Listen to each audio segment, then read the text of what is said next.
G'day, look, I'm very lucky today to have been asked to help out down for the Sebastian Foundation. Guy and Jules are organising a super garden for a women's refuge that is sorely needed. Yes. So thanks, and you're mate. killing it. Yeah, Doing well, we're awesome. going all right, but now there is a deck to build, and Yes. I have an apprentice engaged for the day. Mate, I'd like you just to cut that, one at 300 and one at 270, all right? Okay, You are yep. all over it. Yep, done. Eyes and ears, look after those things. Right. You only get a couple of them. I thought he was building the deck. Look at him, the saw's not even over there. You wouldn't pick it to see him stumbling around with a stick of timber, but in music, Guy Sebastian is an international superstar, okay. and today he's devoting time and resource to the rebuilding of this garden. I thought you were building the deck though. All right, no worries. Yeah. Jeez, You can sing while you do it. bloody Rob think he is. Saw's over here. Oh, If it is at all possible today, we are going to get some timber cut and some decking boards laid, and you hopefully will take home a few tips and ideas for successful decking at your place. It's really not that hard. mate. For your average decking board, floor joists should be no more than 450 millimetres apart, and try to have them evenly spaced. Beyond 450 millimetres, your boards start to get some bounce in them.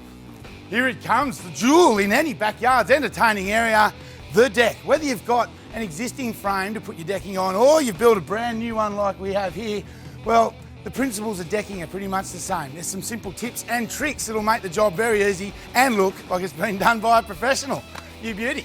Now, starting over on one side, you want to have what's called a fascia board. That just makes the job very easy for you. It means you can just cut one end of your board square, butt that board up against the fascia, and then continue along the line of your deck. You don't actually have to cut a board to length until the job's done, and you just trim all your pieces off in one go.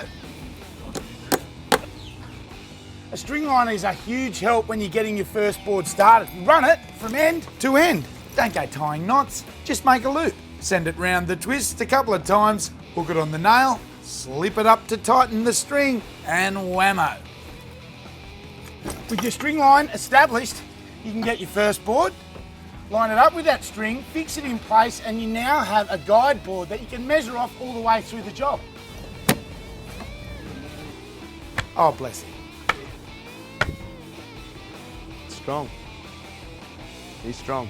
This is spotted gum. It's one of the hardest timbers going around. In fact, in bushfire rated areas, this is one of only 2 or 3 claddings that you're allowed to use on the house.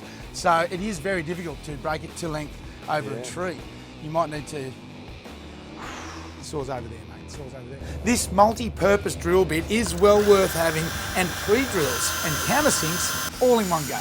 Because the timber is so hard, pre-drilling is essential and a good technique for any timber, really.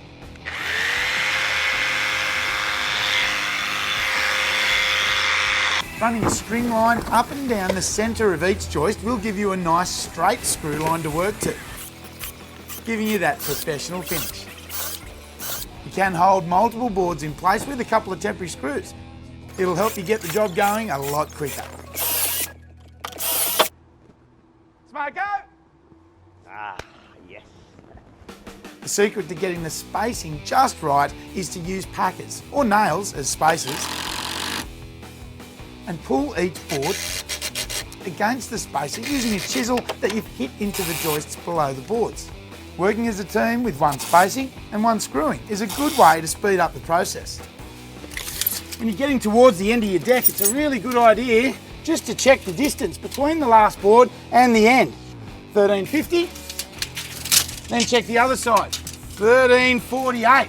Okay, so I'm a little bit shorter on this side than that side, so I can tweak the board slightly as I come towards the edge, and that makes sure when I do get here that the board runs parallel with the end of the deck. Blue metal as drainage is a great idea, especially under low-lying decks.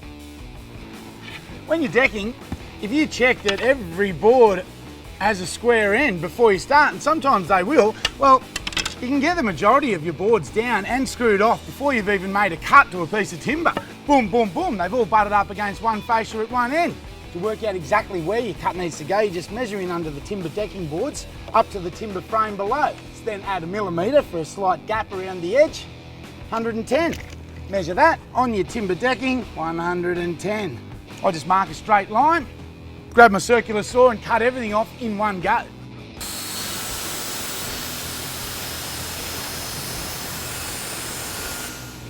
Grab the fascia board and bung it on. Beautiful. Still going, mate. Yeah, How's this? Is that? no, that's too big. I just wanted to hear you say it again. Go and write another song, I'll see you in an hour. Sometimes when you are decking, you're going to have to cut boards around things like this post. It's big and it's not moving. So I'm just going to do what's called scribing around it. That's where you get the board up against the post, parallel to the position it's going to end up being in, and then mark. Same on both sides. Then scribe the depth of the timber that you need to remove. Mark up the board and cut out the waste with a jigsaw. No tape measure required. And this will fit like a glove. I got a deck. I got a great big shiny deck. Maybe tonight we can go for a ride.